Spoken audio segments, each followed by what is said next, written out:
नमस्कार जय जगन्नाथ। आशा करछि आपण माने समस्त भलरे थिबे।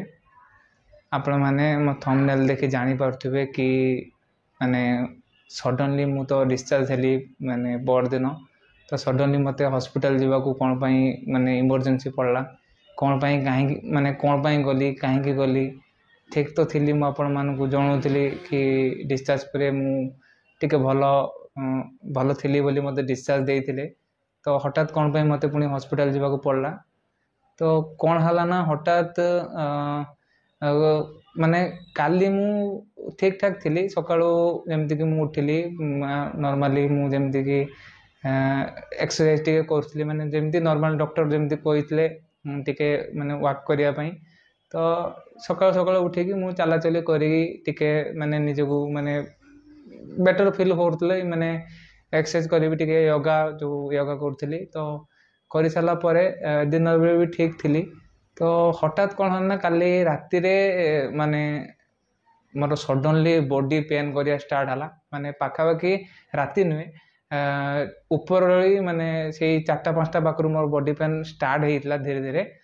तो ता पई कौन हला माने बॉडी पेन एते जोर जे होउची माने हाथ मारला को देह हाथ बहुत बथा माने बर्तन सुधा भी बॉडी बहुत पेन अच्छी बहुत कष्ट लगुच माने हाथ मारला को बॉडी माने मुंड पाखर स्टार्ट करी गोड़ जाए बॉडी सब माने पार्ट माने बथा करुची माने ई जो भेन पछपटर जो भेन टा जोटा कि हम मुंड लगी जाएगी माने जो ये स्पाइनल कॉर्ड भी पेन करुची ता सहित यही सब युड़ा भी पेन करुची जहाँफल माने काली मु राति रे भी ठीक से सोई पारनी बहुत राति सारा माने जो पटे सोइला को बॉडी पेन माने सोई पारन एपट सब एपट सेपट गड़ी होउची खाली किंतु बहुत कष्ट पाइजी काली राति सारा माने एमिति रे तो हॉस्पिटल आपण मन देखिचंदे किछि माने कष्ट पाउची कष्ट भी डेली डेली किछि ना किछि गोटे प्रॉब्लम्स लागे रहितला जहाँ मु भाबिले भगवान माने मु भलो है कि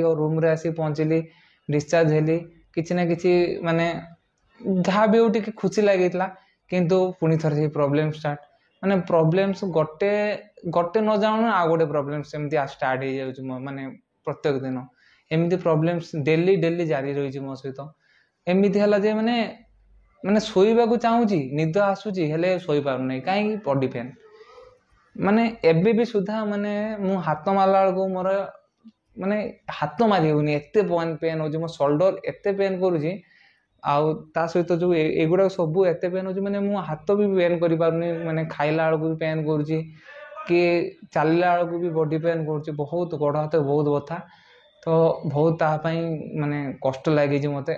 तो ता डल खाइतले गोटे राति रे केमति कि डॉक्टर कहितले कि यदि एक्सेस बॉडी पेन हुए तो आमे नॉर्मली डल ज्वर पई खाऊ किंतु बॉडी पेन पई भी डल निया जाए।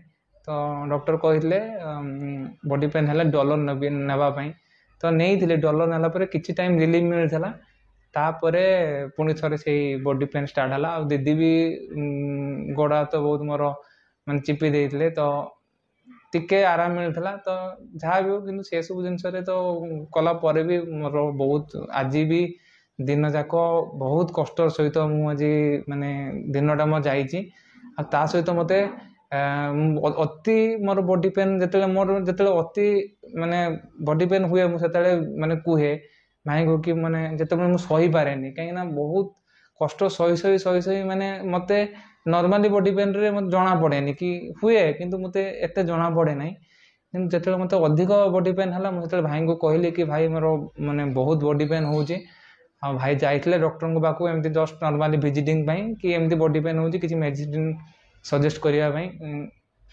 किंतु डॉक्टर जेहेतु मु रिसेंट डिस्चार्ज हेची डॉक्टर सेटा रिस्क नेले नहीं ता पई डॉक्टर माने लाखिले कि पेशेंट को देखिबे सेति सडनली मते बाहरी की जीवा पई पड़ला हॉस्पिटल आ हॉस्पिटल वाला परे डॉक्टर विजिट कली आ सब जिंस देखिले डॉक्टर चेक कले कि सब जिंस ठीक अच्छी हेले बॉडी पेन टा होउची ता पई बहुत सारा 3-4टा कि 5टा खंडे मेडिसिन लिखिले बॉडी पेन पई आ ता सहित कहले कि सीबीसी टेस्ट करिया पई आ ता पई मेडिसिन तो किनिली ତା ସହିତ CBC ଟେଷ୍ଟ ବି କଲି ପାଖାପାଖି ଆଜି ଦିନ ସେଇ 2ଟା ପାଖାପାଖି ମୁଁ CBC ଟେଷ୍ଟ କରିଥିଲି। CBC ଟେଷ୍ଟରେ ତାର ରିପୋର୍ଟ ବି ଆସିଛି 4ଟା 4:30 ବେଳକୁ, ମାନେ ନର୍ମାଲି ମାନେ ଗୋଟେ ଥାଏ ମାନେ ସିଷ୍ଟମକୁ ଆସିଯାଏ। ନର୍ମାଲି ସେମାନେ ରିପୋର୍ଟଟା ଫୁଲ୍ ରିପୋର୍ଟ ଆସିବା ପାଇଁ ଟାଇମ୍ ଲାଗେ, କିନ୍ତୁ ସିଷ୍ଟମକୁ ଆସିଯାଇଥିଲା ଗୋଟେ ନର୍ମାଲ ଭ୍ୟାଲ୍ୟୁଟା।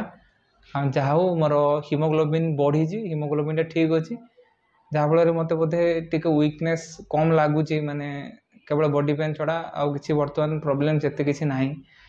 ଆଉ ତା ସହିତ ମୋର ଯେଉଁ WBC କାଉଣ୍ଟଟା ବି ଟିକେ କମିଛି, ମାନେ ତଥାପି 2000 ଉପରେ ଅଛି। ଆଉ ମୋର ଯେଉଁ ପ୍ଲେଟଲେଟ୍ ତ ମୁଁ ନେଇକି ଆସିଥିଲି ଡିସଚାର୍ଜ ସମୟରେ, ତା ସହିତ ଗୋଟେ ପ୍ଲେଟଲେଟ୍ ଇଞ୍ଜେକ୍ସନ୍ ବି ମୋତେ ଦେଇଥିଲେ। ବହୁତ କଷ୍ଟଲି ପ୍ଲେଟଲେଟ୍ ଇଞ୍ଜେକ୍ସନ୍ କିନ୍ତୁ ଦେଇଥିଲେ। କିନ୍ତୁ କାଲି ଯେହେତୁ ଗୋଟେ ଦିନ ଗ୍ୟାପ୍ ହେଇଛି, ତାପରେ ଦିନ ଆଜି ବଢ଼ିଆ କଥା, କିନ୍ତୁ ସେଇ 20,000 ମୋର ଆସି ପ୍ଲେଟଲେଟ୍ ପହଞ୍ଚିଛି। ତେଣୁ ପ୍ଲେଟଲେଟ୍ କମିକି ରହିଲେ ବି ଗୋଟେ ମାନେ ସମସ୍ୟା ତା ପାଇଁ। ମୁଁ ବର୍ତ୍ତମାନ ସୁଦ୍ଧା ବି ମାନେ ମାଉଥ୍ ୱାଶ୍ରେ ମାନେ ବ୍ରସ୍ କରୁନାହିଁ। ମାଉଥ୍ ୱାଶ୍ରେ ମୁଁ ଡେଲି 2 ଟାଇମ୍ କି 3 ଟାଇମ୍ କରୁଛି ମାଉଥ୍ ୱାଶ୍, କାଳେ ବ୍ଲିଡ଼ିଂ ହେଇଯିବ। ତେଣୁ ତା ପାଇଁ ବି ସାବଧାନ ସହିତ ମୁଁ ମାନେ ସାବଧାନତା ଅବଲମ୍ବନ କରୁଛି।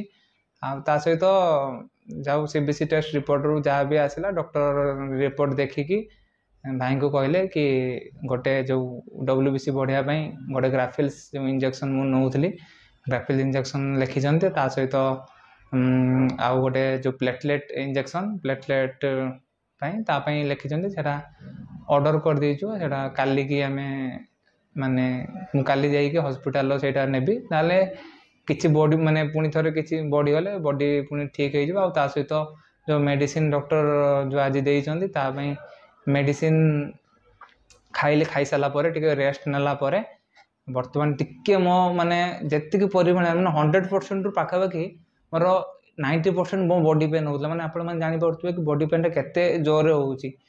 ଆଉ ସେଇଥିରୁ କିଛି ରିଲିଫ୍ ମିଳିଛି ଯେଉଁ ମେଡ଼ିସିନ୍ଟା ଖାଇସାରିଲା ପରେ। ମୁଁ ଟିକେ ଶୋଇପଡ଼ିଥିଲି, ଶୋଇସାରିଲା ପରେ ମାନେ ବର୍ତ୍ତମାନ ମୋର ସେଇ ପାଖାପାଖି ବଡ଼ିରେ 50% କି 50% ଖଣ୍ଡେ ମାନେ ମୋ ବଡି ପେନ୍ ଅଛି। କିନ୍ତୁ ବର୍ତ୍ତମାନ ମୁଁ ଟିକେ ମାନେ ସେଇ ବଡି ପେନ୍ଟାକୁ ସହିପାରୁଛି। ଆଉ ମାନେ ଟିକେ ମୋତେ ବେଟର୍ ଫିଲ୍ ହେଉଛି। ଆଉ ରାତିରେ ମେଡ଼ିସିନ୍ ଖାଇଲେ ମୁଁ ମାନେ ବୋଧେ ଭାବୁଛି ଠିକ୍ ହେଇଯିବ।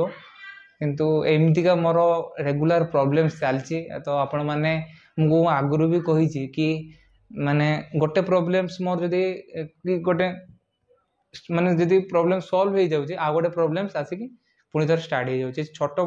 ସେ ଛୋଟ ପ୍ରୋବ୍ଲେମ୍ ହେଉ କି ବଡ଼ ପ୍ରୋବ୍ଲେମ୍ ହେଉ, ଯାହା ବି ହେଉ, କିନ୍ତୁ ଭଗବାନଙ୍କ କୃପାରୁ ଯାହା ହଉ ବେଶୀ କିଛି ମାନେ ପ୍ରୋବ୍ଲେମ୍ସ ହେଇନି। ଯାହା ଡକ୍ଟର ମେଡ଼ିସିନ୍ ମାନେ ଡକ୍ଟର ମୋତେ ଦେଖିଲେ, ସେଇଟା ସବୁଠାରୁ ବଡ଼ କଥା। ଆଉ ଡକ୍ଟର ଦେଖିକି ମେଡ଼ିସିନ୍ ଯାହା ବି ଦେଇଛନ୍ତି ତାକୁ ମୁଁ କଣ୍ଟିନ୍ୟୁ କରୁଛି। ଆଉ ମେଡ଼ିସିନ୍ ବରଂ ମାନେ ଯାହା ବି ଖାଉଥିଲି, ଏବେ ମେଡ଼ିସିନ୍ ପୁଣି ବଢ଼ିଗଲାଣି, 3-4ଟା ମେଡ଼ିସିନ୍ ଏକ୍ସଟ୍ରା 3-4 ଦିନ ପାଇଁ ଦେଇଛନ୍ତି। ତେଣୁ ସେଇ ଜିନିଷଟା ଯଥାଶୀଘ୍ର ମାନେ ବଡି ପେନ୍ଟା ଭଲ ହେଇଯିବ, ଯାହାଫଳରେ ମୁଁ ଆଉ ଟିକେ ବେଟର୍ ଫିଲ୍ କରିବି। ଆଉ ଯାହା ବି ହେଉ ଏମିତି ଭଗବାନଙ୍କ କୃପା ଆଉ ଆପଣମାନଙ୍କ ଆଶୀର୍ବାଦ ଏମିତି ମୋ ସହିତ ରଖିଥାନ୍ତୁ। ଆଉ ଆପଣମାନଙ୍କୁ ସମସ୍ତଙ୍କୁ ରିକ୍ୱେଷ୍ଟ କରୁଛି କି ଆପଣମାନେ ପ୍ଲିଜ୍ ମାନେ ମୋ ଭିଡ଼ିଓକୁ ସେୟାର କରନ୍ତୁ। ମୁଁ ସବୁଦିନ କହୁଛି ଆପଣମାନଙ୍କୁ, ଏବେ ବି କହୁଛି, ବି ସବୁଦିନ ହିଁ କହୁଥିବି ଏମିତି। ଆପଣମାନେ ହିଁ ମୋର ମାନେ ଆପଣମାନେ ହିଁ ମୋର ମାନେ ମୁଁ ୟୁଟ୍ୟୁବ୍ ଚ୍ୟାନେଲ୍ କରିଛି ଏଇଥିପାଇଁ କି ଆପଣମାନଙ୍କୁ ମାନେ ଭଲ ପାଇବା ଆଶୀର୍ବାଦ ଯେତିକି ମୁଁ ମାନେ ସେଇଥିରେ, କାହିଁକିନା ଆପଣମାନେ ଯେତିକି ଭଲ ପାଇବା ଦେଉଛନ୍ତି, ହୁଏତ ମୋ ନିଜ ରିଲେଟିଭ୍ସ ମାନେ ମୋତେ ସେତିକି ଭଲ ପାଇବା ଦେଇପାରୁନାହାନ୍ତି। ତେଣୁ ଆପଣମାନେ ଏମିତି ସଦାସର୍ବଦା ମୋ ସହିତ ସପୋର୍ଟ କରୁଥାନ୍ତୁ, ଆଉ ଏମିତି ଭଲ ପାଇବା ଦେଇଥାନ୍ତୁ। ଆଉ ମୋର ଟ୍ରିଟମେଣ୍ଟ ପାଇଁ ଆଗକୁ ମାନେ 7 ଦିନ ପରେ ମୁଁ ପୁଣି ଆଡ଼ମିଟ୍ ହେବି ହସ୍ପିଟାଲ, କି ମୋର 7 ଦିନ କି 10 ଦିନ ଭିତରେ ମୁଁ ଆଡ଼ମିଟ୍ ହେଇପାରେ। ତ ମୁଁ ଆପଣମାନଙ୍କୁ ତା ବିଷୟରେ ବି ଅପଡ଼େଟ୍ ଦେଉଥିବି ସମସ୍ତଙ୍କୁ। ଆଉ ଆପଣ ତା ପାଇଁ ବି ଖର୍ଚ୍ଚ ଅଛି, ମୁଁ ଆପଣମାନଙ୍କୁ ସମସ୍ତଙ୍କୁ ଜଣେଇଥିଲି। ତେଣୁ ମୁଁ ଆପଣମାନଙ୍କୁ ସମସ୍ତଙ୍କୁ ରିକ୍ୱେଷ୍ଟ କରୁଛି କି ପ୍ଲିଜ୍ ମାନେ ଟଙ୍କା ଅଛି, ତେଣୁ ଆପଣମାନେ ପ୍ଲିଜ୍ ସମସ୍ତେ କୋଅପରେଟ୍ କରନ୍ତୁ ଟିକେ ମୋତେ। ଆଉ ସେୟାର କରନ୍ତୁ ମୋ ଭିଡ଼ିଓକୁ, ଆଉ ମୋତେ ହେଲ୍ପ କରନ୍ତୁ, ଯାହାଫଳରେ ମୋ ଟ୍ରିଟମେଣ୍ଟ ଆରାମସେ ମାନେ ଭଲରେ ହେଇପାରିବ। ତେଣୁ ଏତିକି କହୁଛି ଆପଣମାନଙ୍କୁ, ଆପଣମାନେ ସଦାସର୍ବଦା ଭଲରେ ଥାଆନ୍ତୁ, ଏମିତି ମୁଁ ଭଗବାନ ପାଖରେ ବି ପ୍ରାର୍ଥନା କରୁଛି। ଆଉ ମୁଁ ବି ଯଥାଶୀଘ୍ର ଭଲ ହେଇକି ଆପଣମାନଙ୍କୁ ମାନେ ଖୁସି ଖବର ଦେଇଦେବି। ନିଶ୍ଚୟ ମୁଁ ଭଲ ହେଇକି ଯିବା ପାଇଁ ମାନେ ଯିବି ନିଶ୍ଚୟ, ଏଇଠୁ ଭଲ ହେଇକି ମୁଁ ଘରକୁ ଫେରିବି ନିଶ୍ଚୟ, ମୁଁ କଥା ଦେଉଛି ଆପଣମାନଙ୍କୁ। ଆଉ ଆପଣମାନେ ଏମିତି ଭଲ ପାଇ ଦିଅନ୍ତୁ, ଭଲରେ ଥାଆନ୍ତୁ ଆପଣମାନେ ସମସ୍ତେ, ଏତିକି କହୁଛି। ଜୟ ଜଗନ୍ନାଥ।